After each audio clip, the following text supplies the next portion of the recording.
Plus d'1 milliard de musulmans se prosternent et élèvent une prière à Allah 5 fois par jour.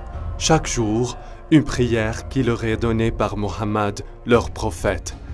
Chaque jour, 5 fois par jour, ils font face à une roche noire dans la ville sainte, Mecca, et se soumettre à nouveau à la religion de l'islam. Chaque jour, ils se prosternent en tant que communauté partout dans le monde entier pour exprimer leur solidarité en tant que discipline de l'islam, dont Mohammed est leur prophète, le Coran est leur écriture sainte, et Mecca est leur ville sainte.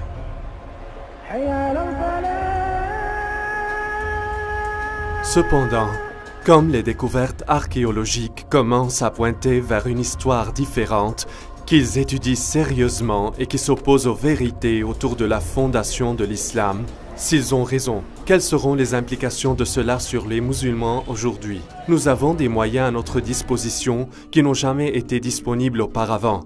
La technologie moderne nous permet de reconstituer les premières années de l'islam et de comprendre les données qui ont intrigué les histoires pour des années. À travers le monde entier, les universités, les musées et les bibliothèques mettent des livres et des manuscrits anciens sur le réseau Internet afin que les chercheurs puissent y accéder. Maintenant, nous pouvons accéder à ces anciens manuscrits avec seulement quelques clics sur la souris. Aujourd'hui, les académiciens et les amateurs peuvent vérifier avec précision via satellite les emplacements et les détails qu'auparavant nécessitent d'énormes dépenses et efforts. Aujourd'hui et pour la première fois, une nouvelle ère de recherche entourant la fondation de l'islam voit le jour et nous pouvons enfin regrouper les événements qui se sont déroulés réellement à la péninsule arabique il y a 1500 ans.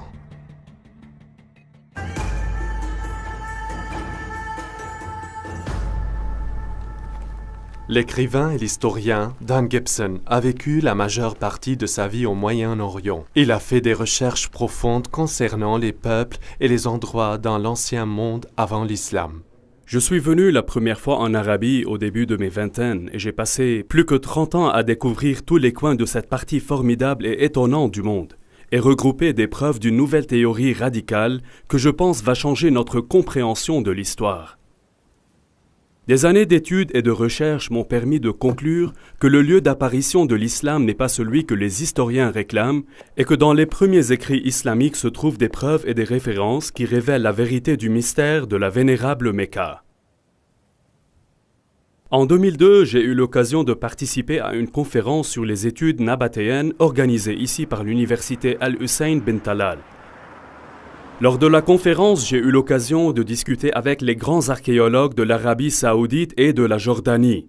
Je leur ai demandé spécifiquement sur l'enregistrement archéologique de la Mecca. Bien qu'ils ne désirent pas dévoiler leur identité ou bien en parler, ils ont avoué qu'il n'y avait aucun registre archéologique à la Mecca avant 800 ans après Jésus-Christ. Je m'attendais vraiment à ce qu'ils défendent la légende, qui dit que la Mecca était une ville fortifiée, pleine de maisons, de jardins, d'édifices publics et des temples, et ils ont dit non, il n'y avait rien de tout ça. Saviez-vous que le nom Mecca est mentionné une seule fois dans tout le Coran? Les savants musulmans font le lien d'autres noms avec Mecca, des noms tels que le lieu de rassemblement interdit, ou la Sainte Maison, ou le lieu de Béka, ou pleurs. Tous ces termes sont universellement associés à Mecca aujourd'hui.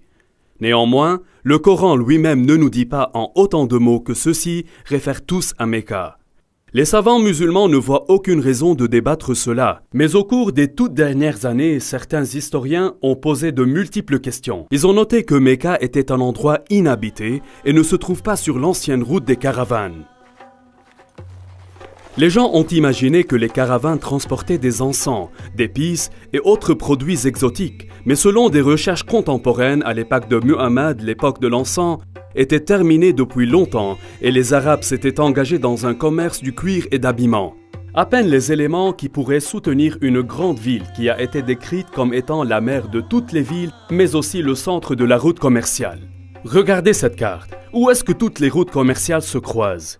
Il y a 3 endroits dans le nord de l'Arabie qui pourraient être considérés comme le centre de la route commerciale. Ce qui est intéressant est que Mecca n'était pas un point d'arrêt car il n'était même pas situé sur la route des caravanes. Dans ce film, nous allons voir pourquoi il y a un manque total d'archéologie à Mecca à partir de l'époque du prophète Mohammed, pourquoi les descriptions du Mecca ne se conforment pas avec le paysage et comment une ancienne guerre civile islamique avait altéré la vérité sur l'islam. Alors que les musulmans du monde entier croient que leur ville sainte et leurs dirigeants fondateurs vivaient tout à Mecca en Arabie Saoudite, Dan Gibson croit que la preuve effectivement indique ailleurs. Au cours de mes études d'histoire arabe, je suis tombé sur beaucoup de preuves qui ne pointent pas à Mecca, mais vers le nord de l'Arabie comme le lieu fondateur de tout l'islam. Jusqu'à présent, personne n'a jamais mis en question que Mecca est la ville sainte de l'islam. Chaque musulman croit qu'il devrait prier vers la roche noire à Mecca. Mais des années d'études et de nombreux voyages à toutes les parties de la péninsule arabique m'ont conduit à une nouvelle compréhension radicale de l'histoire islamique. Je crois que dans le processus de compréhension de l'histoire islamique, une erreur fondamentale a été faite. Ce ne fut pas un mensonge délibéré, c'était une malcompréhension de ce qui était arrivé au cours des années de fondation de l'islam. Alors plus tard, les écrivains islamiques ont corrigé ce qu'ils pensaient être une erreur dans les histoires précédentes, quand c'était en fait la vérité. Est-il possible que plus d'1 milliard de personnes qui suivent la religion de l'islam comprennent mal comment et où leur religion a commencé ? Et si c'est le cas, quelles implications cette preuve a sur le musulman moyen qui veut suivre les instructions de son prophète Mohammed? Nous allons examiner une période dans l'histoire et un cadre que peu d'entre nous comprennent. Pendant des siècles, les histoires du monde classique et les empires du Moyen-Orient ont été discutées, mais peu d'effort a été donné à l'histoire de l'Arabie. Cette ignorance est vraie, pas seulement de l'Ouest, mais aussi des Arabes eux-mêmes. Le prophète Mohammed est né en 570 après Jésus-Christ, dans un temps et lieu que peu de gens savent aujourd'hui. Son grand-père et son père étaient des marchands nabatéens, et Mohammed lui-même a épousé une femme marchande. Un jour, Mohammed méditait dans une grotte et un ange le visitait. L'ange lui a enseigné des paroles de louange à Allah. Plus tard, sa femme a convaincu Mohammed que c'était un ange vraiment, qu'il est appelé d'être le prophète de Dieu. Au cours de sa vie, il a eu beaucoup de visites de ce même ange, et chaque fois il y avait une nouvelle révélation. Ces révélations de l'ensemble de la durée de vie de Mohammed ont été groupées à ce que nous connaissons aujourd'hui, le Coran. Adel Shamari a étudié l'islam au collège islamique au Koweït. Au fil des années, lui et Dan ont formé une bonne amitié et ont souvent trouvé eux-mêmes attirés dans une profonde discussion sur la foi et de son histoire. Le message de Muhammad était « Il y a un seul Dieu et Muhammad est le dernier prophète de Dieu ». Ce qui laissait beaucoup des gens à Mecca furieux parce qu'il adorait d'autres dieux. Il adorait beaucoup d'idoles. Pour cette raison, les gens sont devenus en colère. La persécution a commencé contre Muhammad et sa minorité.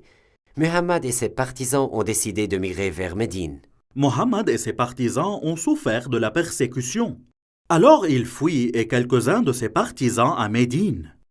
Cette ville s'est convertie à l'islam et Mohammed a établi un gouvernement là-bas. En fait, nous pouvons dater le calendrier musulman dès cette période de temps. Après, ses disciples ont commencé à attaquer les caravanes, en n'ayant plus de pouvoir et devenant nombreux, jusqu'à ce que finalement des gens se joignent à eux. Au point où ils sont devenus une présence militaire élargie, en fait à travers toute l'Arabie. Mohammed a donné sa vision de propager l'islam dans le monde entier. Cependant, il est mort de façon inattendue. Et à ce moment, les conflits conduisaient à des guerres civiles. Mais en dépit de ces différences et de ces divisions, il y avait le rêve continu d'étendre la foi au monde entier. Une grande partie de l'Afrique du Nord et l'Asie centrale sont devenues sous le règne de l'islam. Aujourd'hui, l'islam est la deuxième des plus grandes religions du monde. Aujourd'hui, partout dans le Moyen-Orient, quand les entreprises de construction veulent creuser pour une fondation, il devrait y avoir quelqu'un présent du ministère des Antiquités. Pas d'importance que vous soyez à Jérusalem, Damas ou Amman en Jordanie. N'importe où vous creusez, les chances sont que vous allez exposer un ancien site d'une certaine sorte. Dans la ville de Mecca en Arabie Saoudite, les développeurs ont creusé partout, élevé de grands bâtiments, des hôtels et des immeubles de grande hauteur. Mais à la surprise des archéologues, il n'y a pas des ruines d'une grande ville ancienne dans Mecca. La ville où Mohammed est né était une grande ville. Il n'a eu aucune difficulté d'élever un grand nombre d'hommes pour gérer de grandes caravanes et de marcher dans ses armées. Pas seulement elle a eu une importante population, mais elle était aussi une ville agricole. La ville Mecca a été connue sous le nom mère de toutes les villes dans le Coran. El-Qura est le nom en arabe. Elle implique une ville magnifique avec des ruines antiques et des murs de la ville. C'est une grande ville bien connue. Le prophète Mohammed aurait allé en avant pour ses affaires et voyagé loin jusqu'à ce qu'il atteigne les vallées de Mecca et les lots de ces vallées. Aïcha a mentionné comment l'un des hommes avait de nostalgie pour Mecca. Je l'ai voulu, mais j'ai passé une nuit dans la vallée, pleine de types d'herbes variées. Quand nous sommes venus à Mecca, nous avons vu une ville bénie avec de l'eau, des arbres, et en était ravis. Nous y sommes installés. Al-Bukhari parle d'un prisonnier qui mangeait des raisins alors qu'il était enchaîné avec du fer, et il dit « Ce ne fut pas le temps de fruits à Mecca ». Il est difficile de croire que ces choses ont été écrites à propos de Mecca. La zone autour de Mecca est rocheuse et déserte. Mecca atteint en moyenne moins de 10 cm de pluie par an. Ces températures extrêmement chaudes et ces conditions stériles rendent la cultivation de végétation très difficile et ainsi d'assurer la nourriture d'une grande population. Pourtant, la ville sainte de l'islam est décrite comme ayant des champs avec des arbres et des herbes et de la terre agricole, mais il n'y a pas de terre cultivable près de Mecca. Elle ne correspond pas aux descriptions anciennes. Ibn Ishaq a mentionné que les gens de Mecca étaient réticents à couper des arbres dans la zone sacrée. La présence d'arbres et de plantes dans les temps anciens peut être facilement testée par la présence de spores et de pollen dans le sol vieux intact. À ce jour, il n'y a aucune trace d'arbre ayant jamais existé dans l'ancienne Mecque. Un autre puzzle est que la ville de Mecca est manquante sur toutes les premières cartes de l'Arabie. On pourrait penser qu'une grande ville marchande en Arabie serait mentionnée sur les premières cartes, mais pas une seule carte montre Mecca avant le temps de l'islam. Au fil des ans, j'ai récolté des copies de nombreuses cartes anciennes de l'Arabie. Je les ai traduites diligemment. Mais je n'ai jamais trouvé Mecca mentionné une seule fois sur une carte avant l'islam. Saviez-vous que le nom de Mecque n'apparaît pas dans toute la littérature avant 740 après Jésus-Christ, 120 ans après la fondation de l'islam? Ne trouvez-vous pas mystérieux que pour les 120 premières années du début de l'histoire islamique, aucune des nations environnantes ne savait rien sur l'existence de Mecca? Comment une grande ville qui pourrait soulever des milliers d'hommes dans son armée, une ville qui avait l'agriculture, les arbres, l'herbe, les fruits et les raisins, peut être manquée par d'autres nations. Comment une grande ville avec des murs, des temples et des bâtiments publics n'existait pas dans les annales et d'autres nations. Surtout, il était une ville marchande qui a entrepris le commerce avec toutes les nations autour d'elle. Et le plus inexplicable de tout ça, c'est que quand nous allons à l'emplacement physique de cette ancienne ville, nous constatons qu'il n'y a pas d'enregistrement archéologique précoce. Il était un endroit insignifiant, même pas sur une route commerciale. Beaucoup d'historiens aujourd'hui sont venus à la conclusion que les informations de la fondation de l'islam sont tous des mythes. Il y a une différence entre ce que les dossiers islamiques nous disent et ce que les archéologues ont trouvé. Donc la conclusion que les documents islamiques sont tout simplement des mythes fabriqués. Durant mes années d'études, je suis devenu convaincu que les premiers enregistrements ne sont pas des mythes, mais ils réfèrent à un autre lieu qui correspond à l'ensemble de toutes ces descriptions. Personnellement, je crois que Muhammad est né et a grandi dans un autre endroit, et que les musulmans font face à la mauvaise direction quand ils prient.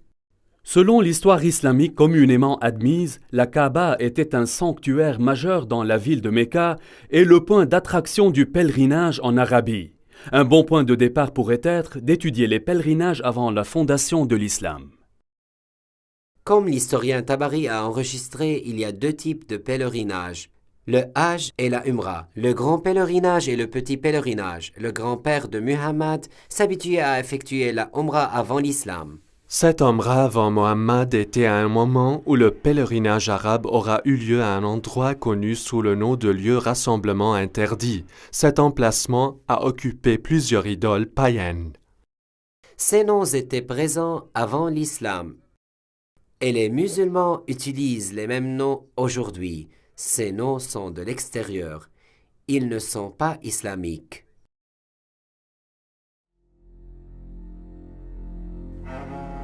Pour que nous puissions comprendre ce qui s'est passé dans l'Arabie pré-islamique, nous devons comprendre l'importance des lieux saints dans l'ancienne Arabie. Depuis les temps anciens, les religions du Moyen-Orient ont considéré les dieux comme régionaux plutôt que comme universels. Les lecteurs modernes de l'histoire ont longtemps été influencés par les concepts grecs et romains du panthéon des dieux et ont parfaitement échoué à réaliser l'importance que les anciens Arabes donnaient aux dieux des régions spécifiques. Pour les anciens Arabes, il y avait des dieux qui vivaient en Mésopotamie, des dieux qui vivaient en Égypte et les dieux qui vivaient en Grèce et ainsi de suite. Les marchands arabes qui traversaient une zone respectaient les dieux locaux. Ils ne sont pas opposés aux dieux de différents endroits. Ils étaient opposés à la représentation d'un dieu sous forme humaine ou animale. Ils ont préféré utiliser des formes géométriques. Par exemple, ici, il y a un dieu sous la forme d'un bloc et là-bas à la forme d'un triangle. Chacun de ces dieux était considéré comme un dieu local et doit être respecté lors du passage à travers leur territoire. Une telle vision de la religion conduit naturellement à accepter les territoires et les lieux comme étant sacrés aux dieux spécifiques.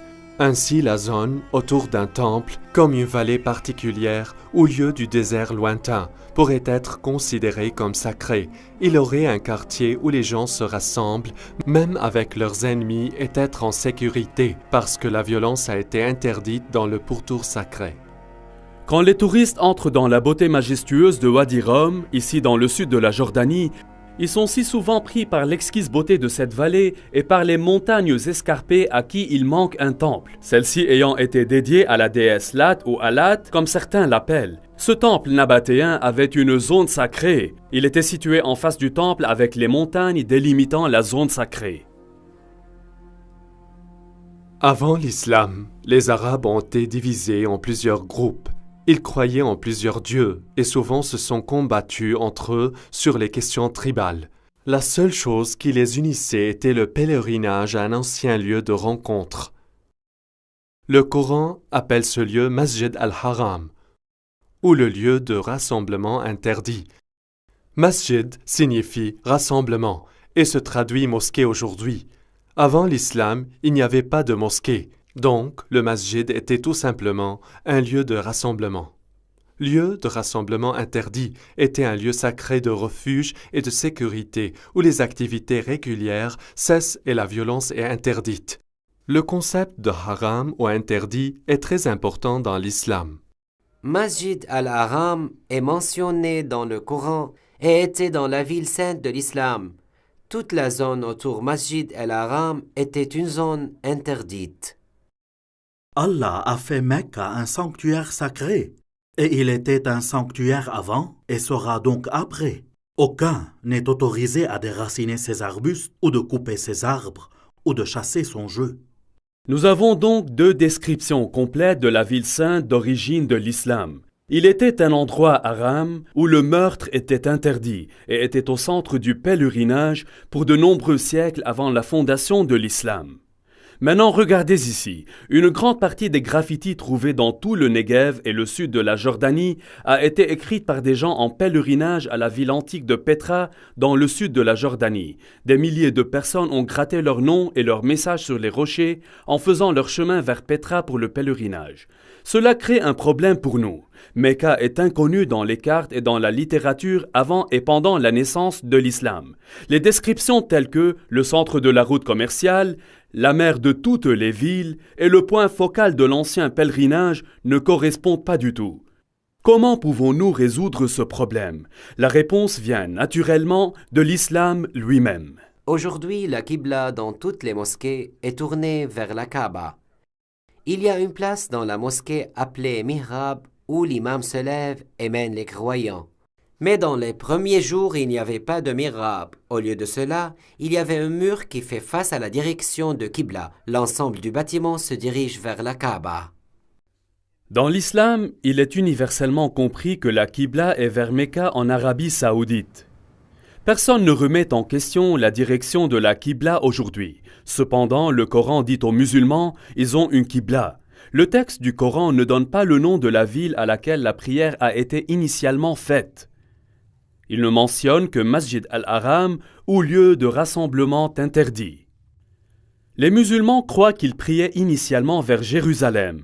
Selon des sources islamiques, en 624 après Jésus-Christ, Muhammad a changé la Qibla vers Mecca. Muhammad a révélé donc cela dans la sourate 2 du Coran. Nous avons nommé la Qibla à vous. En fait, c'était un changement important, sauf à ceux guidés par Allah. Allah ne ferait jamais votre foi sans effet. Maintenant, nous allons vous tourner vers une Qibla qui doit vous plaire. Tournez votre visage dans la direction de la mosquée Masjid al-Haram, où que vous soyez. Tournez vos visages dans cette direction. En tant qu'historien de la péninsule arabique, je me suis toujours intéressé à trouver le lieu de l'original Qibla. Dans quelle direction Muhammad priait-il avant que la Qibla n'ait été changée? Était-ce Jérusalem comme certains le prétendent? Était-ce la Syrie comme certains le prétendent? Ou était-ce une toute autre direction? Si nous avions à faire cette étude il y a 100 ans, il aura fallu une quantité incroyable de travail et de recherche. Nous aurions à parcourir le monde à la recherche des anciens sites pour trouver les premières mosquées de l'islam. Maintenant, en quelques instants, nous pouvons faire ce qui d'habitude prenait toute une vie. Google Earth nous permet d'examiner les sites de l'espace et les sites web comme ArcNet qui peuvent nous transmettre les résultats de toutes les recherches faites par des centaines d'étudiants et des professeurs. Nous pouvons examiner les structures en fonction de divers critères. Nous choisissons les bâtiments islamiques, on les organise par date dans une liste chronologique, ensuite on détermine quand ils ont été construits et vérifier la direction de leur Qibla pour déterminer quand elle a changé. Déterminer la direction de Qibla n'est pas une science exacte. Certaines des premières mosquées comme celle-ci n'étaient pas exactement des carrés. Alors les chercheurs doivent trouver le mur de la Qibla et projeter de 90 degrés à partir de ce mur. Parce que les premiers bâtiments ne sont pas carrés, nous ne pouvons pas utiliser les parois latérales ou les parois arrière.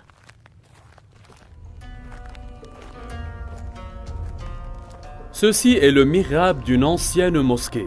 Les premiers Arabes déterminaient la direction de Qibla en utilisant les étoiles et ils étaient très précis. La meilleure façon de déterminer la direction de Qibla est de visiter les mosquées et d'utiliser un système de positionnement global. Pas chaque précoce mosquée peut être utilisée pour cette étude. Beaucoup d'entre elles étaient totalement reconstruites en prolongation, si bien qu'il ne soit plus du tout possible de déterminer la direction originale de leur Qibla. Toutefois, un certain nombre de mosquées survivaient. Par exemple, il y a une mosquée appelée la mosquée des dieux Qibla à Médine. L'histoire de l'islam nous dit que celui qui menait les prières dans cette mosquée même lui a été dit du changement de la Qibla. Ainsi, il s'est retourné et a commencé à prier vers Mecca. La question est, à quoi il faisait face initialement? Les musulmans ont une réponse toute prête, en direction de Jérusalem. Aujourd'hui, la mosquée des deux Qibla fait face à Mecca, mais en 1987, la mosquée a été complètement démolie afin d'être reconstruite. Au cours du processus de construction, l'ancienne fondation a été révélée et ils ont découvert qu'il y avait un mur de la Qibla qui faisait effectivement face au nord, généralement vers Jérusalem. Et donc les musulmans croyaient initialement que la Qibla est vers Jérusalem. Il y a un moyen simple afin de mettre ça en test. Si nous revenons aux premières mosquées qui ont été construites où nous pouvons identifier leur direction de prière, nous pouvons les tracer sur une carte et voir si leurs lignes se convergent. Elles pointent vers les directions différentes. Elles pointent toutes vers Jérusalem. Elles pointent toutes vers un autre lieu. Après la mosquée des dieux Qibla en Arabie Saoudite, il y a 11 autres mosquées survivantes que nous pouvons examiner.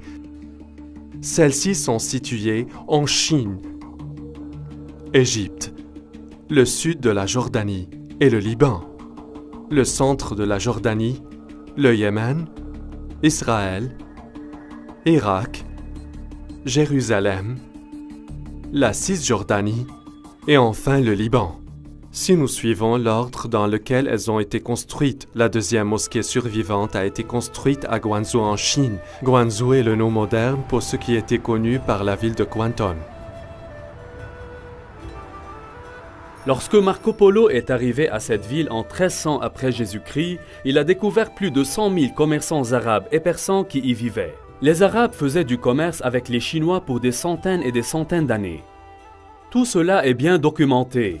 Et Abi Waqqas, un oncle de Muhammad, a voyagé en Chine pour une mission commerciale. Et selon les manuscrits chinois, il a construit une mosquée pour les Arabes à Canton en 627 après Jésus-Christ, ou 6 ans après la fondation de l'islam. J'ai examiné personnellement cette mosquée et j'ai utilisé un appareil GPS pour déterminer la direction de Qibla de la mosquée. Ce que j'ai trouvé était surprenant. Cette mosquée ne fait pas face à Mecca. Elle fait face à 12 degrés au nord de Mecca, ce qui signifie qu'elle ne fait pas non plus face à Jérusalem. Sa Qibla passe au sud de Jérusalem. La mosquée suivante a été construite en 641 après Jésus-Christ, environ 20 ans après la fondation de l'islam dans la ville de Fostat, juste à l'extérieur du Caire. Cette mosquée a été reconstruite et agrandie plusieurs fois, de sorte qu'aujourd'hui la fondation d'origine n'est plus évidente. Cependant, une description du plan du sol original de la mosquée a survécu, et les dossiers islamiques nous disent que la première Qibla faisait face à l'est et plus tard a dû être corrigée vers le sud, vers Mecca. Le suivant bâtiment islamique survivant est le palais de Omeyyade, construit ici à Umayma, dans le sud de la Jordanie. Vers 700 après Jésus-Christ ou environ 80 ans après la fondation de l'islam, la famille Abbas a construit ici une grande maison. Cette maison n'avait pas une zone spéciale pour la mosquée, plutôt les croyants s'alignaient ici dans la cour pour la prière. Cette maison a une direction de Qibla, mais pas en direction de Jérusalem. L'année suivante, une nouvelle mosquée a été construite à Baalbek au Liban. Notez que sa Qibla ne pointe pas vers Mecca. Un an plus tard, les Omeyyades construisent un grand lieu impressionnant ici sur la citadelle à Amman en Jordanie. Cette mosquée se dirige vers le sud et Mecca est ici. Après quelques années, en 705 après Jésus-Christ ou 84 ans après la fondation de l'islam, les musulmans ont construit la grande mosquée de Sanaa, dans la capitale du Yémen. Bien que cette mosquée se dirige en général vers Mecca, en fait, elle se dirige un peu à l'ouest de Jérusalem. L'année suivante, en 706 après Jésus-Christ, les dirigeants des Omeyyades musulmans construisent Kirbat al-Minya, un grand complexe de palais en Israël sur les rives de la Galilée. Ce complexe de palais avait une chambre spécifique utilisée comme une mosquée. Selon une inscription mise sur une passerelle, il a été construit 87 ans après la fondation de l'islam par le souverain musulman El-Walid. Ce bâtiment et sa mosquée ne font pas face à Jérusalem. Cette même année, les musulmans ont aussi construit la mosquée Wassit en Irak. À l'origine, les archéologues ont affirmé que cette mosquée faisait face à Jérusalem. Pourtant, d'autres recherches ont montré que ce point de mosquée se dirigeait vers le sud de Jérusalem. La mosquée suivante est la mosquée Al-Aqsa à Jérusalem même.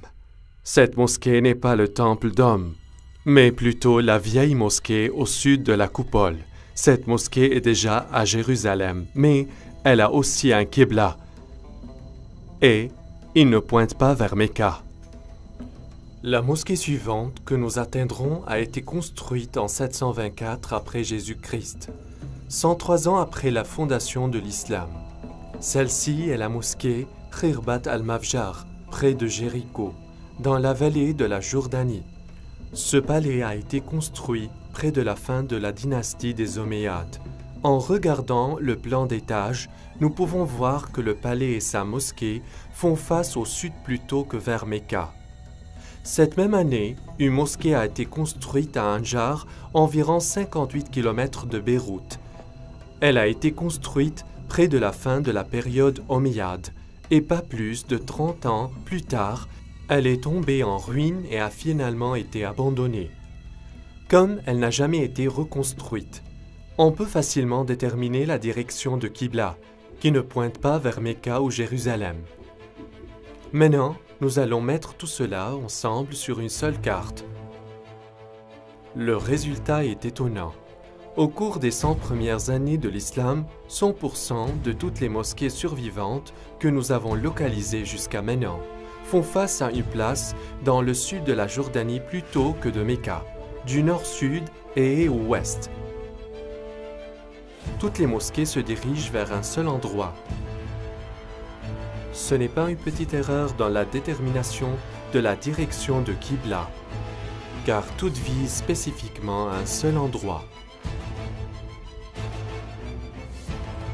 Directement sous ce point se situe l'ancienne ville de Petra. C'est une ville qui est bien connue pour nous aujourd'hui. Elle est un site touristique populaire. Les touristes viennent de partout dans le monde pour admirer les grands temples et les monuments de cette ville. Serait-ce que Petra est la mère de toutes les villes décrites dans le Coran? Elle a été au centre des anciens pèlerinages arabes. Alors Petra pourrait être aussi le lieu de naissance de Mohammed et la ville fondatrice de l'islam. Dan, c'est étrange. Vous dites que c'est Petra, mais Bukhari dit que c'est Jérusalem. Que devons-nous penser? Comment pouvons-nous accepter cela quand Bukhari dit que c'est Jérusalem? Chaque bon musulman me dit que les musulmans se sont habitués à prier en faisant face à Jérusalem. Ils le savent parce que Bukhari leur a dit ça. Et je suis d'accord. Bukhari dit que c'était Jérusalem. Mais Bukhari a écrit cela 200 ans après Muhammad. Et il l'a écrit plus de 100 ans après que le changement de Qibla a eu lieu. Il n'est donc pas un témoin oculaire, il est tout simplement le collecteur de ce dont les gens se souviennent, et il a noté en fait plusieurs idées contradictoires qui circulaient à cette époque-là. Alors que certaines personnes ont été en train d'offrir la prière du matin à Quba, un homme est venu et a dit « Un ordre coranique a été révélé à l'apôtre d'Allah ce soir, qu'il doit faire face à la Kaaba à Mecca. Alors vous aussi, vous devez tourner vos visages vers elle. » À ce moment, leur visage était vers la Syrie.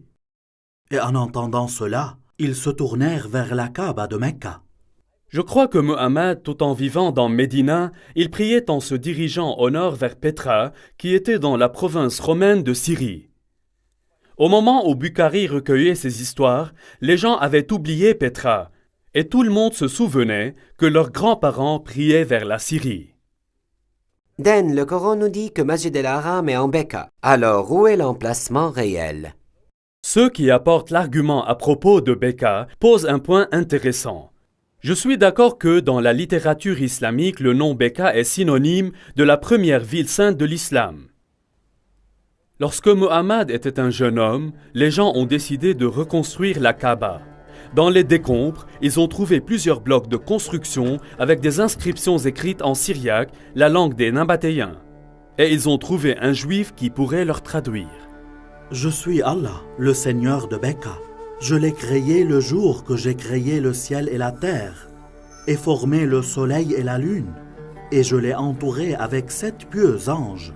Elle se tiendra tant que ces 2 montagnes se présentent comme une bénédiction pour ces gens avec du lait et de l'eau. » Le mot Beka est un ancien mot sémitique qui signifie pleurer ou se lamenter. Si le titre Beka a été attribué à un emplacement, cela voudrait dire le lieu de pleurer. Le nom Beka n'a jamais été utilisé pour Jérusalem. Il n'apparaît qu'une seule fois dans la Bible, dans le psaume 84.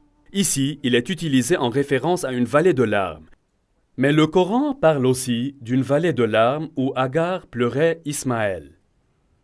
Le Coran interpose cette histoire dans Beka qui est le premier nom du lieu où la Kaaba a été construite. Certes, cet endroit n'était pas Jérusalem, qui a été une ville construite au sommet d'une montagne et non dans une vallée? Je pense que la réponse est assez simple. Il y avait beaucoup de grands tremblements de terre à Petra, tels que celui de 551 après Jésus-Christ, seulement 19 ans avant que Mohammed ne soit né. On nous dit que lors de ce tremblement de terre, une grande partie de Petra a été détruite. Petra aurait pu être appelée la vallée de Beka parce que beaucoup de personnes ont été tuées au cours de nombreuses années à cause de tous ces tremblements de terre. Si Petra est la ville sainte de l'islam, alors il devrait y avoir des preuves de la tribu de Mohammed et Quraysh autour de Petra. Si Dan Gibson peut trouver la tribu de Mohammed, il soutiendra grandement sa théorie que Mohammed était de la région Petra et non de Mecca.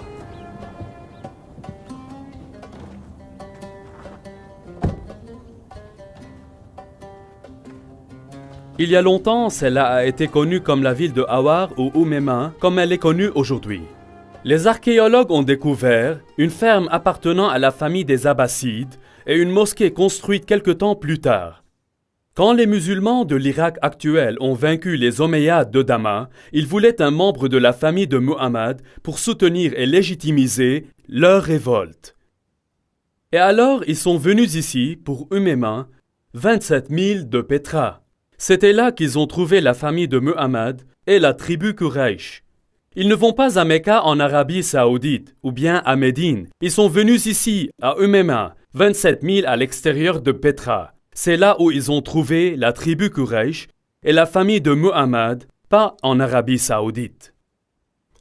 Jusqu'à présent, nous avons découvert que les premiers mosquées de l'islam toutes faisaient face à la ville antique de Petra.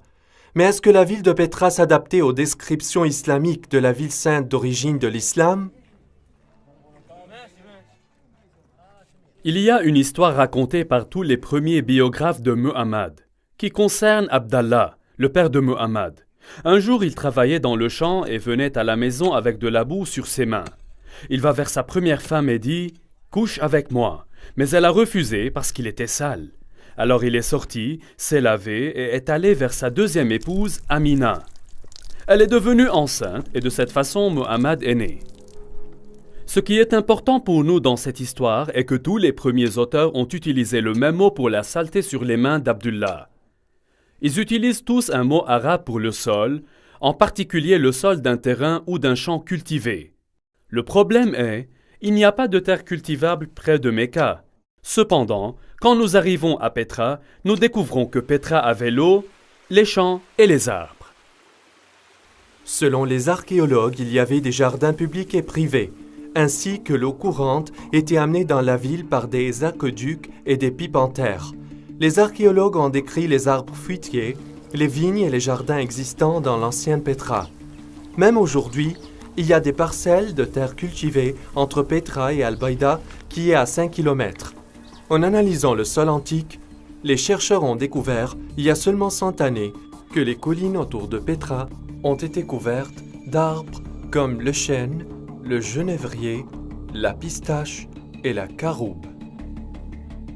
Non seulement la ville sainte possédait des arbres et des champs, mais elle était aussi une ville fortifiée. Ibn Ishaq dit « Et ils l'ont entouré comme il était à côté de l'un des murs de Mecca ». Maintenant, c'est très déroutant, car Mecca n'avait pas de mur de ville.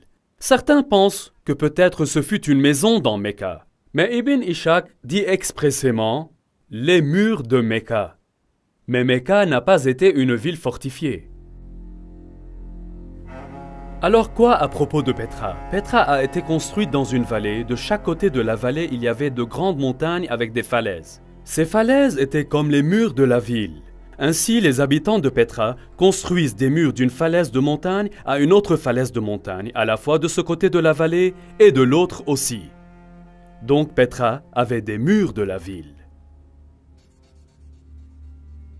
Une autre caractéristique distinctive de Petra est qu'elle contient un fleuve très unique. En général, vous avez une vallée avec des montagnes d'un côté et des montagnes de l'autre, et aussi un fleuve qui passe au centre de la vallée. Mais dans ce cas, il y a longtemps, les tremblements de terre ont fissuré ces montagnes, donc il y a une fissure dans cette montagne. L'eau coule dans cette fissure à travers la vallée et sort de la fissure de l'autre côté. Les Nabatéens ont construit une rue à colonnade d'une montagne à une autre montagne.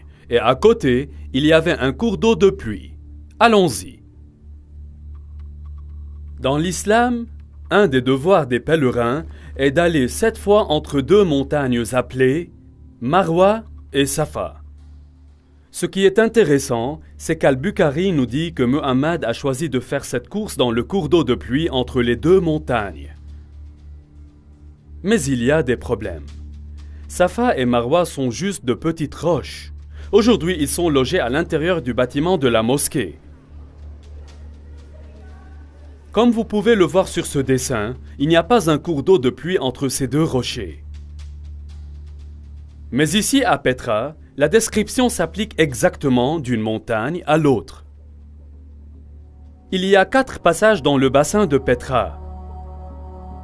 Puisque Petra est dans une vallée, on peut y entrer de chaque extrémité de la vallée.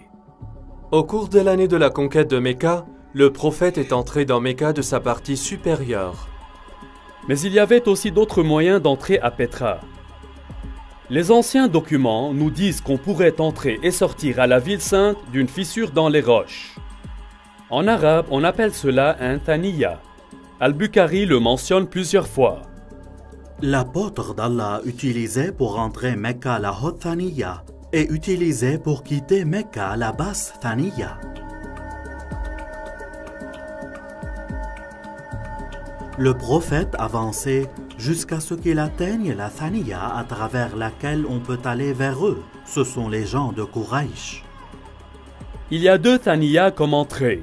L'une d'elles est le fameux Sikh que les touristes passent à travers pour entrer dans la ville. L'autre est loin de la rue à colonnade et mène au labyrinthe de canyons qui finissent par vider dans le Wadi Araba au-dessous de la mer Morte. Petra a également de nombreux temples. Là-bas, il y a ce qui est connu aujourd'hui par le temple des lions ailés ou le temple d'Al-Uzza. Derrière moi, ce qui est connu aujourd'hui sous le nom de Kasr al-Bint ou bien le temple du dieu Dushara. Cette courte chaîne de montagnes ici était la maison du dieu, et ici dans le cœur des montagnes est le temple de ce dieu Al-Dushara. Maintenant, Ibn Hisham nous raconte une histoire très intéressante. Au début de l'histoire islamique, seules quelques personnes ont converti à l'islam à cette époque. Un d'entre eux était un homme connu sous le nom d'Al-Tufail ben Amr de Mecca. Il a accepté l'islam dans l'un de ses voyages, et une fois rentré chez lui à Mecca, sa femme a également décidé d'accepter l'islam. Al-Tufail dit alors à sa femme de se rendre au temple de Dushara et se purifier là-bas. Dans la zone sacrée, il y avait un filet d'eau où elle pouvait se laver. Elle l'a fait et rentra chez lui et a appris à propos de l'islam. Est-ce que cette histoire a eu lieu à Mecca, qui est loin d'un millier de kilomètres, où il n'y avait pas de temple jusqu'à Dushara, ou bien a eu lieu ici même à Petra? Si cela est vrai, alors le temple de Dushara est là. Elle aurait dû descendre dans ce temple, se laver et ensuite rentrer chez eux. Y a-t-il un temple à Dushara à Mecca en Arabie Saoudite? Non, il n'y a pas de temple, pas de fissure dans la roche, pas un courant d'eau, pas de mur de la ville, pas d'herbe, pas d'arbres. Rien. Tout se trouve ici à Petra. Et pour les 100 premières années, toutes les mosquées dans tout le monde islamique visent ici, Masjid al-Haram, lieu de rassemblement interdit ici, à Petra. Il n'y a aucune autre ville dans le monde qui s'adapte si parfaitement à cette description. Al-Khattab avait tellement harcelé Zayed et l'a forcé à se retirer dans la partie supérieure de Mecca et s'est arrêté dans la montagne de Hira, face à la ville. Il est très intéressant de prendre en compte que la montagne Hira est située dans la partie supérieure de Mecca. Si vous allez à Mecca aujourd'hui, la grotte de Hira ne fait pas face à la ville. Mais ici à Petra, la partie haute de la ville se trouve au nord de la rue à colonnade et la partie basse de la ville se trouve au sud de la rue à colonnade. En effet, la ville a été divisée en deux par la rue à colonnade. Si Petra est la ville sainte de Mecca, alors la grotte où Muhammad a reçu sa première révélation devrait être située là. Les anciens documents disent que la grotte fait face à la ville. et qu'elle est très basse puisque Muhammad a essayé de grimper et de se jeter par-dessus. Si tel est le cas, je pense connaître la place, mais nous devrons aller là-bas.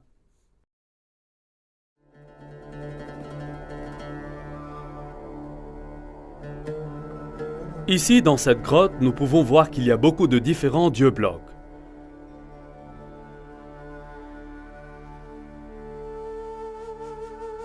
En haut, il y a un grand symbole croissant. Ceci est juste le genre de caverne où les jeunes hommes allaient pour contempler le sens de la vie. Les descriptions et l'emplacement de cette grotte sont tous comme les documents anciens décrivent, juste à l'extérieur de la ville. L'entrée fait face à la ville et la preuve que les gens ont passé beaucoup de temps ici dans le culte et la méditation. Je pense que ce lieu est l'un des plus saints pour tout l'islam. Et il est ici, à Petra. Le Coran ordonne tous les musulmans à faire face au lieu de rassemblement interdit quand ils prient. Maintenant, le lieu de rassemblement interdit n'était pas un bâtiment, il était beaucoup plus que cela. Il fut une grande zone marquée avec des pierres spéciales. Ces pierres ont marqué la frontière autour de la zone sacrée. C'est interdit de tuer à l'intérieur de cette zone, même les oiseaux. Maintenant, quel genre de pierre auriez-vous besoin pour marquer une telle zone? Si vous aviez seulement de petites pierres rondes, elles seraient perdues parmi les autres pierres du désert. Elles devaient être les plus grosses pierres, et il devrait y avoir quelque chose de spécial à leur sujet dont vous saviez avec certitude que ce fait la limite de la zone sacrée. Aujourd'hui à Mecca, il n'y a pas des roches de frontières. Les historiens ont longtemps pensé à quoi se ressemblent ces pierres marqueurs, mais ils semblent avoir été perdus dans les années qui se sont écoulées depuis. On peut être qu'elles n'étaient jamais là. Si Petra est la ville sainte d'origine de l'islam, alors bien sûr les pierres spéciales ne seraient pas à Mecca. Elles seraient à Petra.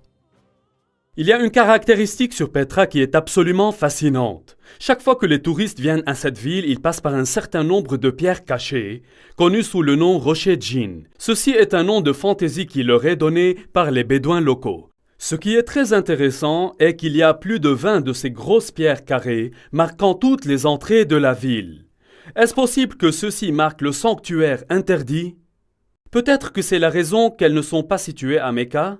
Si c'est vrai, alors Masjid al-Haram ou le sanctuaire de rassemblement interdit aurait été situé ici. Et si elle se trouvait ici, alors la Kaaba aurait été située ici aussi. Mais elle ne l'est pas, parce qu'un homme nommé Ibn Zubayr l'a déplacée. Jusqu'à présent, dans ce programme, nous avons examiné la direction de la prière que les musulmans à l'origine faisaient face. Comme nous l'avons vu, toutes les mosquées construites au cours des 100 premières années de l'islam pointent vers Petra. En utilisant les deux mosquées dans la citadelle d'Amman, Dan Gibson a déterminé les années approximatives du changement de la direction de Qibla. Est-ce que l'histoire islamique nous donne des indices quant à la raison pour laquelle la direction de la prière avait changé? Si l'on regarde dans l'histoire islamique à ce moment précis, nous nous trouvons face à face avec la deuxième guerre civile islamique. De nombreuses guerres ont eu lieu dans l'islam. Il y avait des guerres civiles après la mort de Muhammad. Pour cette raison, il y a des chiites et sunnites aujourd'hui dans l'islam. Les Omeyyades, qui étaient sunnites, ont triomphé et gouverné Damas. À cette époque-là, le gouverneur dans la ville sainte était Abdallah ibn Zubayr. Il a été malheureux particulièrement. Pour lui, la ville sainte était la ville la plus importante de l'islam, la mère de toutes les villes. Mais les dirigeants omeyyades ont choisi Damas comme la nouvelle capitale et beaucoup de gens étaient mécontents de la corruption et des luttes intestines à Damas. En 683 après Jésus-Christ, environ 64 ans après la fondation de l'islam, Ibn Zubayr se déclare lui-même calife dans la ville sainte et c'est ainsi qu'a commencé la deuxième guerre civile islamique. Les Omeyyades ont fortement réagi et envoyé une armée contre la ville sainte. Ibn Zubayr a ensuite fait une chose choquante. Il a détruit la Kaaba, l'ancien sanctuaire saint de l'islam. Ibn Zubayr avait démoli le sanctuaire Kaaba jusqu'à ce qu'il l'ait nivelé au sol et a creusé sa fondation. Puis, il a placé la pierre noire à côté d'elle dans une cage en bois et une bande de soie. Les Omeyyades se sont battus contre Ibn Zubayr et ses compagnons. Mais après 40 jours, les nouvelles sont arrivées. Le calife à Damas est décédé. Maintenant, les Omeyyades généraux ont insisté que la bataille n'était pas terminée, mais qu'ils doivent retourner à Damas afin qu'un nouveau calife puisse être établi. Les membres de la famille royale des Omeyyades étaient venus à la bataille aussi, et ils ont insisté qu'ils doivent retourner à Damas sous la protection de toute l'armée. Donc toute l'armée s'est avancée. Le problème que nous avons ici est une question de temps. Les dossiers islamiques sont tout à fait clairs que, lorsque le calife est mort, son fils âgé de 13 ans règne à sa place. Al-Tabri, volume 20, nous dit spécifiquement que son fils a survécu seulement 40 jours après la mort de son père, avant que lui aussi ne soit tué. Pendant ce temps, toutes les armées de la ville sainte retournaient à Damas. Maintenant, une armée en mouvement lent aurait pris plusieurs jours pour couvrir le trek de 1400 km à travers le désert de Mecca en Arabie Saoudite pour arriver à Damas en Syrie. Si l'armée pouvait se déplacer de 20 000 par jour, il leur fallait encore 43 jours. Lorsque vous ajoutez le temps qu'a pris le messager pour apporter le message, le temps qu'il a fallu pour l'armée à décider de revenir et de se mobiliser, et aussi la marche de 43 jours, tout simplement il n'y a pas assez de temps. Mecca est trop loin pour être crédible. Toutefois, si la ville sainte était Petra, les distances seraient toutes considérablement réduites. Ce problème de distance empoisonne encore et encore l'histoire islamique.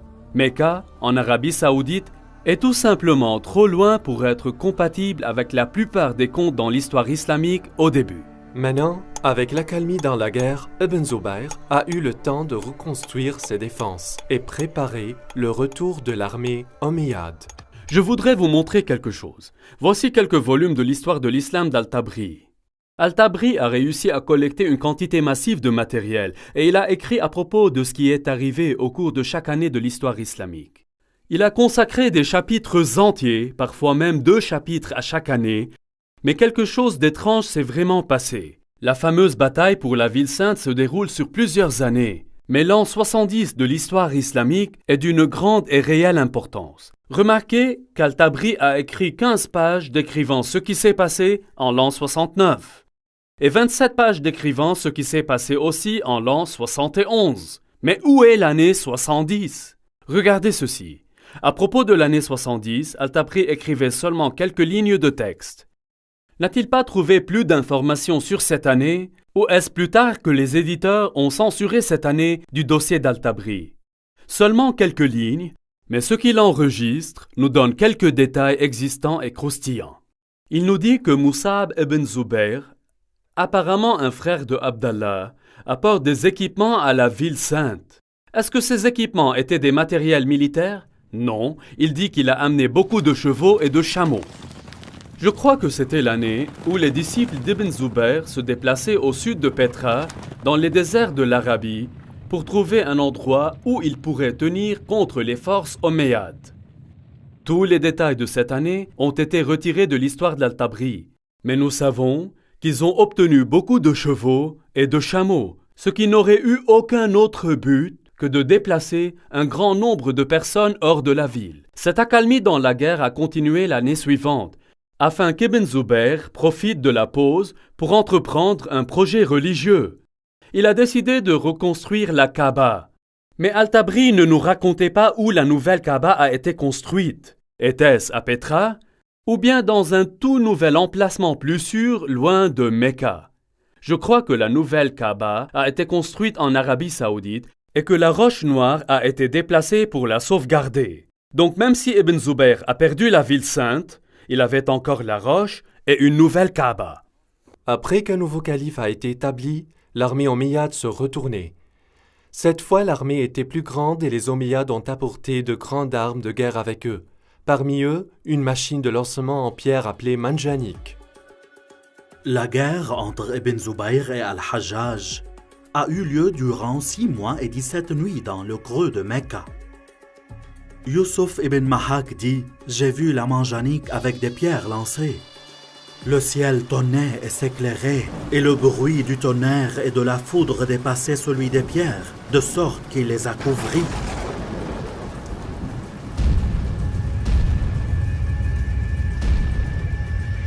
Pendant les combats, Ibn Zubayr se réfugia dans un bâtiment en ruine à côté de la Kaaba et cela a commencé une autre bataille qui accomplissait la destruction de la zone Kaaba de la ville sainte. Finalement, Ibn Zubayr a perdu la bataille, mais la cause a été reprise par ceux dans la ville de Médine, en Arabie Saoudite, et dans la ville de Kufa, en Irak. Je crois que pendant ce temps, le monde islamique a été jeté en lice. Est-ce qu'il faut prier vers Petra ou bien vers Mecca? Le grand empire islamique avait été divisé en deux. À l'origine, les Omeyyades ont gouverné Damas et ils priaient vers Petra. Mais ils ont été vaincus dans la bataille et maintenant la partie orientale de l'empire a été gouvernée par les Abbassides qui ont tous construit leur mosquée tournée vers Mecca. C'était exactement pendant ce temps-là que nous voyons un changement dans la construction de la mosquée. Avant cela, chaque nouvelle mosquée construite faisait face à Petra. Mais maintenant, pour la première fois, quelques-unes des nouvelles mosquées ont commencé à faire face à Mecca en Arabie Saoudite. Mais le problème existait encore. Qu'est-ce que vous faites avec les vieilles mosquées? Elles ont été construites face à Petra. Ce fut durant cette période que les mosquées ont commencé à accrocher un panneau sur le mur pour indiquer la direction de la prière. Il a été dit sous le règne d'Uthman que le calife a ordonné que les signes s'affichent sur les murs des mosquées de Médine, ainsi que les pèlerins pourraient facilement identifier la direction vers laquelle ils avaient besoin d'adresser leurs prières. Ceci est un développement vraiment très intéressant, parce que jusqu'à ce moment, les mosquées ont été construites pour faire face au mur de la Qibla et ils ont fait face à la ville sainte. Pourquoi auriez-vous besoin d'introduire un signe, à moins que la direction de la prière n'ait changé? Autour de ce temps, après 89 ans de la fondation de l'islam, une niche a été soudainement introduite dans la structure de la mosquée pour indiquer la direction de la prière. Ce créneau a été ajouté à des bâtiments plus anciens et également incorporé dans les nouveaux bâtiments. Aujourd'hui, le créneau est la norme dans toutes les mosquées, mais il n'a pas été à l'origine. Il n'y avait pas de niche jusqu'à ce que la direction de Qibla ait changé. Dans la guerre civile, les Omeyyades encore priaient vers Petra, mais les rebelles dans la ville sainte, à Médine et à Kufa, choisissent de prier vers la nouvelle Qibla en Arabie Saoudite. Lorsque les armées de Kufa rencontraient Ibn Zubayr, Bujair ibn Abdallah al-Musli disait: « Louange à Dieu qui nous a testés avec des chaînes, et vous a testés en nous donnant le pardon. Ibn Zubayr, nous sommes des gens qui se tournent vers la même Qibla que vous. » Quelle étrange phrase! Nous sommes des gens qui se tournent vers la même Qibla que vous. Les historiens musulmans se disputent que cela signifie que c'est la même Qibla que tous les autres. Mais maintenant que nous avons découvert des preuves du changement de Qibla en ce moment même, cette phrase prend une signification particulière. Les habitants de Kufa se joignent à Ibn Zubayr en acceptant son Qibla. C'est essentiel pour comprendre une partie de ce qu'il va avoir lieu plus tard. Même si Ibn Zubayr était finalement tué et semblait perdre la guerre civile, la ville de Kufa jouait un rôle majeur dans le développement de la nouvelle dynastie abbasside et Kufa devenait un centre théologique et un lieu pour copier le Coran. Dans le monde islamique, les choses ont été un gâchis. Non seulement les musulmans étaient divisés politiquement, ils ont été divisés religieusement encore, obéissant au souhait d'Allah, comme c'est révélé pour le prophète Mohammed qui était au cœur même de l'islam. Deviez-vous obéir à Mohammed et le Coran et faire face au lieu de rassemblement interdit à Petra ou prier en se dirigeant vers la maison sacrée La Roche Noire, qui est en Arabie Saoudite? Jusqu'à présent, Dan Gibson a tracé les mosquées existantes depuis le 1er siècle de l'islam et elles pointent toutes vers Petra en Jordanie. Alors, que dire à propos des mosquées du 2e siècle de l'islam? Est-ce qu'elles pointent toutes ainsi vers Petra? Voici où les choses commencent à devenir intéressantes. Au cours de mes études, j'ai découvert que les mosquées construites au cours du 2e siècle de l'islam pointent dans des directions différentes. C'est ce que j'appelle le temps de la confusion. Après 102 ans de la fondation de l'islam, la mosquée de Oumar a été construite dans le sud de la Syrie, dans l'ancienne ville de Basra. Comme vous pouvez voir, l'orientation de la mosquée ne pointe pas vers Mecca, mais il est clair qu'elle ne pointe pas également vers Petra aussi. 5 ans plus tard, les musulmans au pouvoir ont construit un palais en Syrie connu sous le nom de Qasr al-Ir el-Gharbi. Ceci est un dessin du plan du palais et la mosquée dans le coin du complexe. L'ensemble du complexe semble faire face à quelque part entre Petra et Mecca. Quelques années plus tard, le palais Qasr al-Khair el-Sharqi a été construit à environ 100 km au nord de Palmyre. Si nous examinons le plan sol des bâtiments du palais, nous remarquons que le palais et sa mosquée ne semblent pas alignés ni à Mecca ni à Petra. Encore une fois, ils pointent entre les deux. Est-il possible que quelque chose était arrivé et a obligé les constructeurs de ne pas vouloir choisir ni Petra ni Mecca? Alors, ils ont pointé la Qibla entre les deux. Nous pouvons voir sur la carte que la Qibla se dirige exactement entre les deux villes. Il n'est pas une légère erreur de calcul, mais une volonté délibérée d'éviter à la fois Petra et Mecca. Nous devons donc trouver une réponse ailleurs pour expliquer ce changement. 109 ans après la fondation de l'islam, une mosquée a été construite à Bangor, au Pakistan. Comme toutes les autres mosquées de la période, elle avait seulement un mur de la Qibla sans niche. Cette mosquée a cependant fait face vers Mecca, en Arabie Saoudite. Ici, nous avons la première mosquée que nous pouvons identifier comme pointant vers Mecca. Il peut y avoir eu d'autres construites qui n'existaient plus.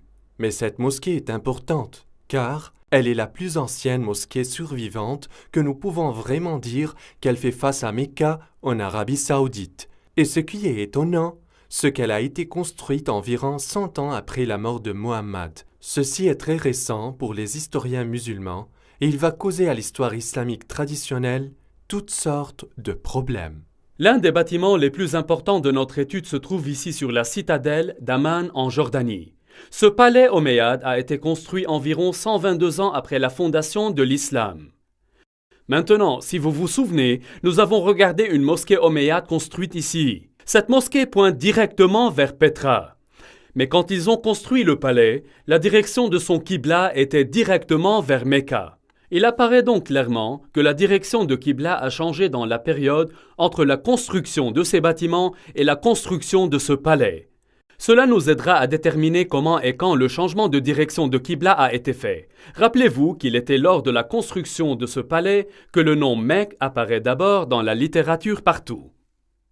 Ce qui est étrange est que Mecca n'a pas été mentionné toutes ces années ni dans les livres de la littérature ni dans les livres islamiques. Elle n'a été mentionnée que lorsque le changement de la Qibla a été fait. Ceci est une chose très étrange. Les gens se demandent de la raison. Elle devrait être mentionnée dans les livres et les histoires islamiques, mais elle n'a pas été mentionnée que lorsque la Qibla a été changée. Cela est très étrange. La grande mosquée suivante a été construite à 32 km au sud d'Amman en Jordanie. Celle-là a été connue comme le palais et la mosquée Mashta, et il a été construit en 743 après Jésus-Christ. Comme vous pouvez le voir, il était un très grand et impressionnant palais omeyyade, avec la mosquée située dans la partie sud de la structure, en face de Petra. En effet, l'ensemble du complexe fait face à Petra. Ce qui rend cela intéressant est qu'il semble que l'islam est maintenant divisé en plusieurs groupes. Il y avait les traditionalistes qui ont construit leur mosquée comme celle-ci, face à Petra, mais il y avait des réformateurs dont les mosquées faisaient face à Mecca, et il y avait d'autres qui ne sont pas dans les deux groupes, et ils ont refusé de choisir l'une de ces qiblas. Pendant ce temps, un changement important a eu lieu dans l'histoire islamique.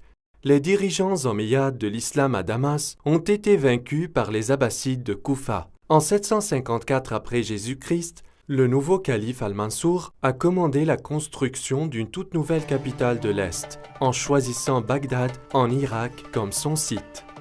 La nouvelle ville a été construite sur un plan spectaculaire. Contrairement à la forme aléatoire commune de la plupart des villes du Moyen-Orient, elle a été construite dans un grand cercle. Les concepteurs ont présenté une zone nouvelle et ont utilisé la cendre pour dessiner le plan de la ville sur le terrain avant la construction. La ville, qui a été achevée en 767 après Jésus-Christ, était de 2 km de diamètre. Comme vous pouvez le voir sur ce dessin, la principale mosquée de la ville n'avait aucune niche indiquant la direction de la prière. Cela devait venir plus tard. Un mur a été utilisé comme mur de la Qibla et ce mur se dirigeait directement vers Mecca, comme toutes les autres mosquées construites à partir de ce temps par les dirigeants abbassides. Si cela est vrai, Alors le prophète Mohammed et les 4 premiers califes qui ont bien guidé dans l'islam et les princes omeyyades suivants, qui ont gouverné l'islam de Damas, priaient tous vers la ville de Petra. Mais à la fin du règne des Omeyyades, quelque chose est arrivé et a obligé les constructeurs de changer la direction de leur mosquée. Quelques-uns faisaient face à Petra, quelques-uns à Mecca, et certains ont choisi d'être neutres et visent entre les deux. Cela a créé un problème pour la moitié occidentale de l'islam. Les gens de l'Ouest étaient encore fidèles aux Omeyyades antérieurs. Donc, le monde islamique est maintenant divisé en deux. Les dirigeants abbassides en Irak qui contrôlaient la partie orientale de l'Empire et les princes omeyyades qui contrôlaient l'Afrique du Nord et l'Espagne. Ceci est un moment important dans l'histoire islamique parce que les Omeyyades en Espagne s'épanouissaient dans la culture et commençaient à construire des bâtiments magnifiques et impressionnants. Les constructeurs en Espagne avaient un problème. Traditionnellement, les Omeyyades tout priaient vers Petra. Mais, comme nous allons le voir, quelque chose de terrible s'est arrivé. Les futures mosquées ne feront plus face à cette direction. Leurs ennemis, les Abbassides, priaient maintenant vers Mecca en Arabie Saoudite. Donc, ils ne voulaient pas choisir cette direction de la prière. Alors, que devraient faire les Omeyyades ? En examinant les mosquées construites par les Omeyyades d'Espagne, j'ai découvert un développement plus surprenant. Ces constructeurs n'ont choisi ni Petra ni Mecca.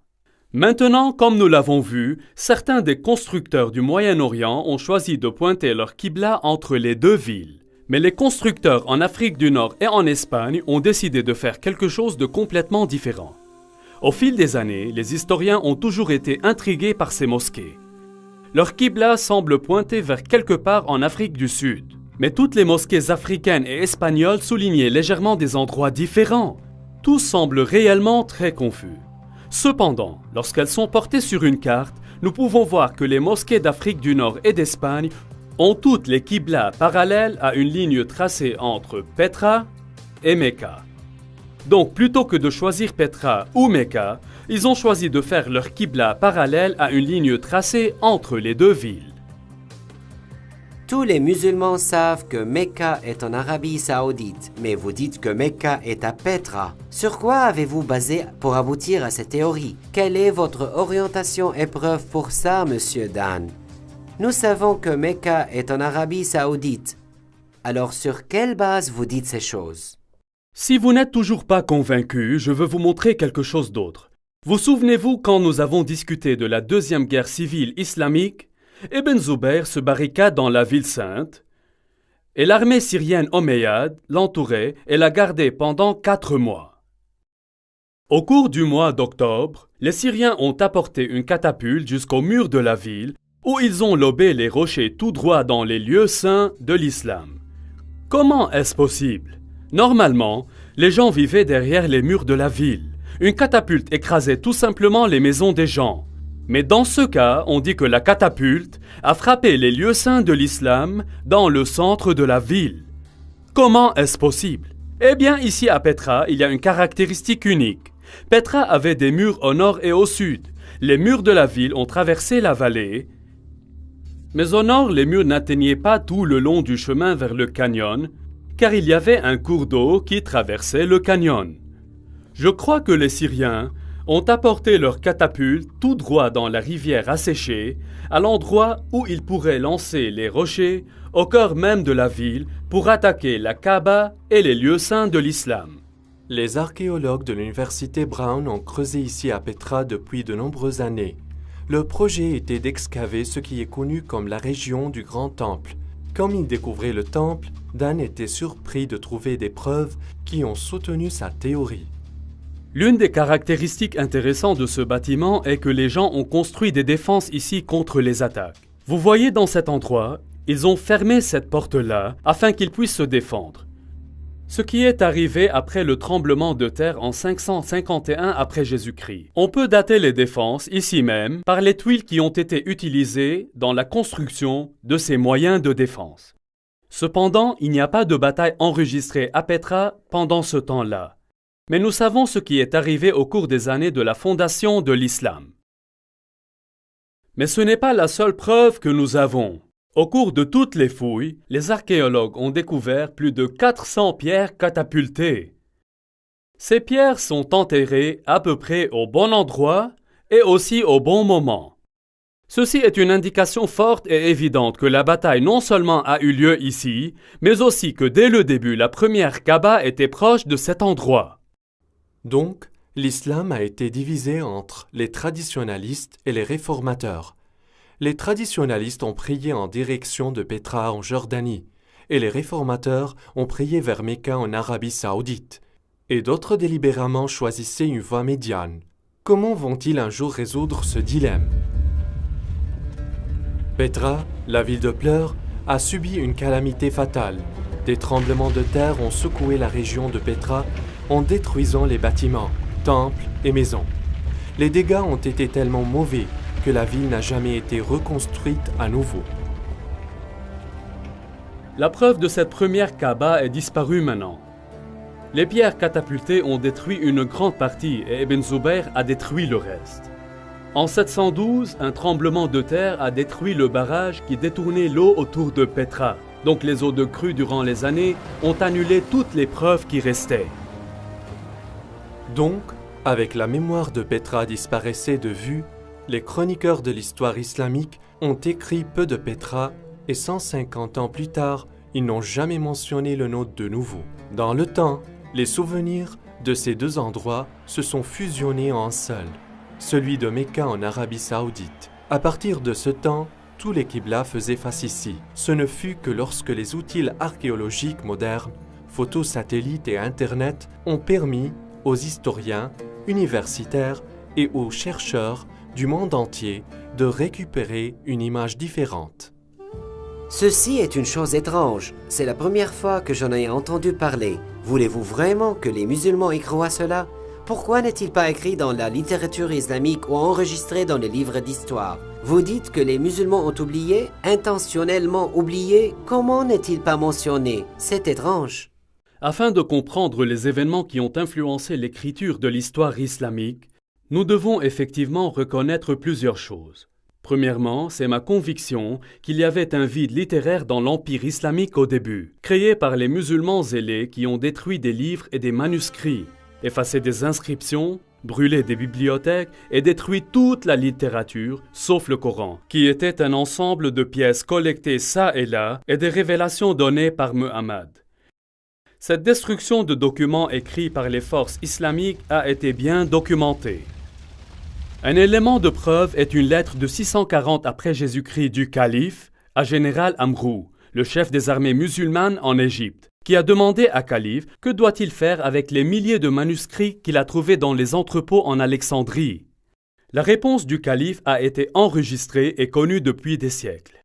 En ce qui concerne les livres que vous avez mentionnés, voici ma réponse. Si leur contenu est en conformité avec les révélations d'Allah, nous pouvons le faire sans eux.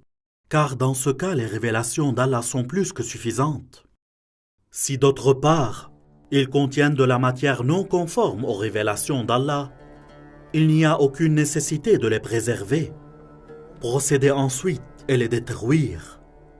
L'écrivain musulman Ibn al-Kifti nous dit que les livres ont été distribués aux bains publics d'Alexandrie où ils ont été utilisés pour nourrir les poêles qui ont gardé les bains tout à fait réchauffés. Ils disent qu'il a fallu 6 mois pour brûler toute cette matière. Eutychius, le patriarche de Constantinople, a enregistré qu'il y avait 4000 bains qui ont reçu des livres de la bibliothèque d'Alexandrie. Cette combustion de livres, pourtant, n'a pas commencé en Égypte, mais 4 ans plus tôt, en Perse, les armées de calife Omar ont rencontré les armées perses dans la bataille de Qadisiyah en l'an 636 après Jésus-Christ. Au début de janvier 637, l'avant-garde musulmane a atteint la périphérie de Ctésiphon et mis le siège devant la ville pendant 2 mois. Finalement, la ville est tombée et les musulmans l'ont prise. Pendant les combats, les palais et la bibliothèque de Ctésiphon ont été délibérément brûlés. En fin de compte, le seul livre qui a réussi à survivre en Arabie était le glorieux Coran. En ce qui concerne l'histoire du Coran, les historiens ont lutté. Il semble que la grande partie du Coran a été retenue de manière orale plutôt que sous forme écrite. Alors que les Arabes avaient une grande mémoire et avaient la capacité de conserver l'intégralité du Coran, la rétention des matériaux dans une tradition orale souffre de plusieurs difficultés. Tout d'abord, la précision des souvenirs des personnes concernées doit être parfaite et pointilleuse. Dans le cas du Coran, des arguments ont surgi sur des divers versets, comment ils doivent être rendus et s'ils doivent ou non être inclus dans l'ensemble. Ensuite, le problème du transfert de toutes les connaissances des savants aux novices est souvent une mission difficile. Dans le cas du Coran, la plupart des hommes qui ont mémorisé les paroles de Muhammad étaient aussi des guerriers. Comme c'est souvent le cas, les guerriers meurent dans la bataille et leur connaissance du Coran périt avec eux. Ceci est amplement illustré dans la bataille de Yamama, quand on estime que 450 hommes qui avaient mémorisé le Coran ont été tués. Hudayfa bin al-Yaman est venu chez Uthman au moment où le peuple de Damas et le peuple de l'Irak ont été en guerre pour conquérir l'Arménie et l'Azerbaïdjan. Hudayfa avait peur parce que les gens de Damas et de l'Irak avaient des différences dans la récitation du Coran. Alors il dit à Uthman, « Ô chef des croyants, sauvegardez cette nation avant qu'ils se diffèrent sur les révélations. » Ainsi Uthman a envoyé un message à Hafsa disant, « Envoyez-nous votre manuscrit du Coran afin que nous puissions compiler les matériaux coraniques dans des copies parfaites et retourner le manuscrit à vous. » Hafsa l'a envoyé. Ensuite, un groupe d'hommes se réunit pour créer une nouvelle copie du Coran. Uthman dit aux 3 hommes de Quraysh, « Si vous n'êtes pas d'accord, écrivez-le dans le dialectique de Quraysh, car le Coran a été révélé dans leur langue. » Lorsque plusieurs copies ont été écrites, Uthman a renvoyé le manuscrit original à Hafsa. Ensuite, il a envoyé à chaque spécialiste musulman une copie de ce qui a été écrit et il a ordonné que tous les autres matériaux coraniques écrits dans les manuscrits ou même aussi dans des copies entières soient brûlés. Et la combustion continue. Cette fois, même des matériaux coraniques ont été brûlés. Mais ça n'a pas empêché les disputes sur ce qui devrait ou ne devrait pas être inclus dans le Coran. Lorsque les nouveaux Corans sont arrivés dans les différentes provinces, les gens ont fait valoir contre eux. Saïd ben Tabet a dit, « Un verset de la sourate Ahzab a été manqué en copiant le Coran, et j'avais l'habitude d'entendre l'apôtre d'Allah le réciter. Donc nous en avons cherché et trouvé avec Khuzayma bin Tabet al-Ansari. » Ces 5 ou 6 copies étaient maintenant les seuls Corans dans tout l'Empire musulman. L'ordre qu'a donné Uthman de brûler tout autre matériel coranique a fait disparaître tous les Corans partout, sauf quelques-uns qui ont été soutenus par les gouverneurs régionaux. En effet, tous les livres non musulmans ont été détruits, et les musulmans ont détruit tous leurs propres livres et leurs œuvres écrites, à l'exception des 5 ou 6 exemplaires. Rappelez-vous que l'Empire islamique à cette époque, tendu de l'océan Atlantique à travers le Moyen-Orient, arrivant jusqu'en Afghanistan, et il y avait seulement 5 ou 6 exemplaires du Coran dans tous ces millions de kilomètres carrés. Voilà ce que je veux dire quand je parle d'un vide littéraire. Beaucoup plus tard, une fois que les Abbassides ont pris le contrôle de l'Empire islamique, ils ont reconnu ce vide littéraire et ils décident de le corriger. Le problème était qu'ils avaient l'intention de produire une version abbasside de l'histoire islamique. Donc tous les documents produits et écrits sous le contrôle abbasside reflètent la dernière version politiquement correcte de l'histoire abbasside. Tous ces histoires et hadiths, sur les 250 ou plusieurs années précédentes, ont été collectés, copiés et distribués. Ces livres qui ont été écrits plus tôt ont été détruits ou modifiés par les écrivains postérieurs qui ont trouvé des erreurs en eux. Sous la domination abbasside religieuse écrasante, les projets scientifiques et universitaires ont été entrepris. Les dirigeants abbassides encourageaient le développement scientifique qui ne présentait pas seulement les premières années de l'islam dans une bonne forme, mais pourrait également confirmer leur droit de gouverner l'Empire. Au cours de cette période de temps, nous trouvons que les grands historiens islamiques écrivaient leurs traités d'histoire et ils éditaient également les contes antérieurs.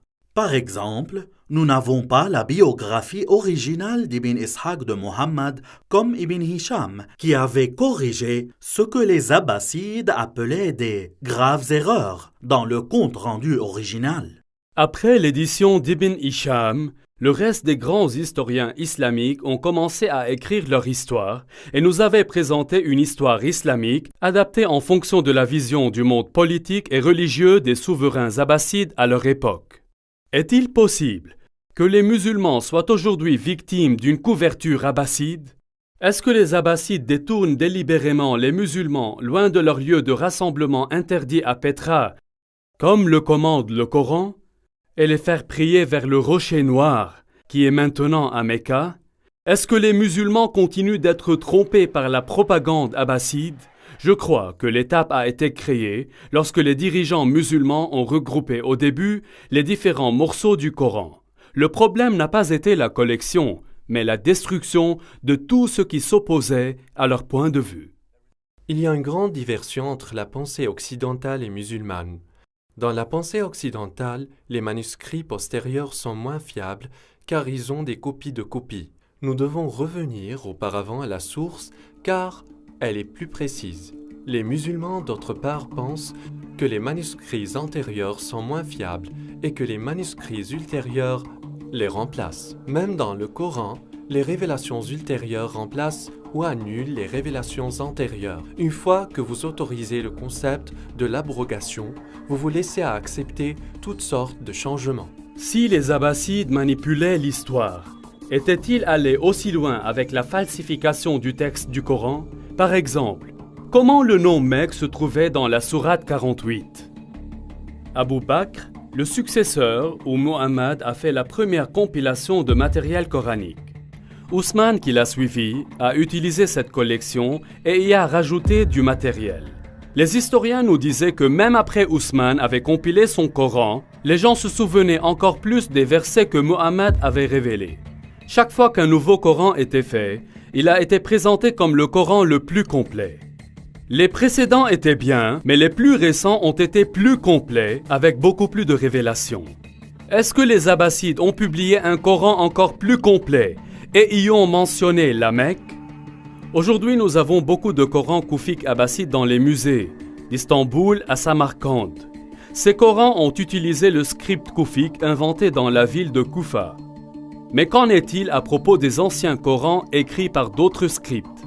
J'ai cherché très souvent beaucoup de parchemins coraniques antérieurs, faits et écrits dans le script pré-koufique. Il ne fallait donc pas vraiment être très surpris qu'aucun des éléments pré-koufiques comprenait les versets sur le changement de la Qibla ou bien de la ville de la Mecque. Les historiens m'ont contesté que je sois en train de réécrire toute l'histoire islamique. Je vous assure que je ne suis pas en train de le faire. Je suggère seulement un tout petit changement. Il y a longtemps, la ville sainte de l'islam a été désignée comme Becca. Je crois que c'était un nom utilisé pour la ville de Petra après les tremblements de terre répétés qui ont tué beaucoup de personnes. Après qu'Ibn Zubayr a déplacé la pierre noire de Mecca, les scribes n'avaient qu'à faire un petit changement aux écritures islamiques. En arabe, Becca est écrit comme ça. Il est très facile de changer le B en un M. Observez bien. Voilà tout ce qu'il fallait. Il est pratiquement indétectable au lecteur plus tard. Est-ce que les scribes abbassides corrigeaient une référence antérieure à Becca dans le Coran et la transformaient en Mecque? Je crois que tous les éléments de preuve pointent vers Petra comme étant la ville antique de Becca, le lieu fondateur de l'islam. Toutes les mosquées du 1er siècle de l'islam pointent au lieu de rassemblement interdit à Petra, et toutes les descriptions adaptent Petra, non Mecca. On apprend aux musulmans dans le Coran de prier vers le lieu de rassemblement interdit. Le Coran ne dit absolument rien à propos du rocher noir. Il est clair que, bien que la recherche de Dan Gibson soit enracinée dans l'histoire islamique et il ait une grande affection pour le monde arabe, ces théories sont provocantes pour les musulmans. Comme les religions du monde entier sont supposées de plus en plus prouver la véracité de leurs origines, toutes les religions doivent envisager des recherches sérieuses qui les trouvent difficiles. L'islam a besoin de se demander s'il est possible que plus d'1 milliard de personnes ont été trompées par la propagande abbasside concernant comment et où leur religion a commencé. Et si c'est vrai, quelles sont les conséquences aujourd'hui sur le moyen des musulmans?